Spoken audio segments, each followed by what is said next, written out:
வணக்கம் நண்பர்களே, தெய்வ பக்தி சேனலுக்கு அன்போடு வரவேற்கிறோம். பைரவர் சிவபெருமானின் 64 திருமேனிகளில் ஒருவராக இருக்கிறார்.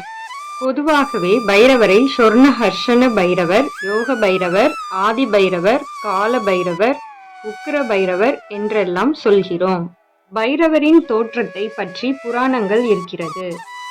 அதிலும் பிருஹத் ஜாதகம் நூலில் இருக்கும் 12 ராசிகளாக மேஷம், ரிஷபம், மிதுனம், கடகம், சிம்மம், கன்னி, துலாம், விருச்சிகம், தனுசு, மகரம், கும்பம், மீனம் எல்லா ராசிகளும் பைரவரின் அங்கங்களாக இருப்பதாகவும் சொல்லப்பட்டு இருக்கு. இந்த சேனல் ஃபர்ஸ்ட் டைம் பாக்குறீங்கன்னா நம்ம சேனல் சப்ஸ்கிரைப் பண்ணுங்க.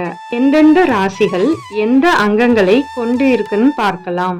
மேஷம் தலைப்பகுதி, ரிஷபம் வாய்ப்பகுதி, மிதுனம் இரு கைகள், கடகம் மார்பு பகுதி, சிம்மம் வயிறு பகுதி, கன்னி இடைப்பகுதி, துலாம் புட்டங்கள், விருச்சிகம் மர்மஸ்தானங்கள், தனுஷு தொடை பகுதி, மகரம் முழங்கால் பகுதி, கும்பம் காலின் கீழ்ப்பகுதி, மீனம் கால்களின் அடிப்பாகம்.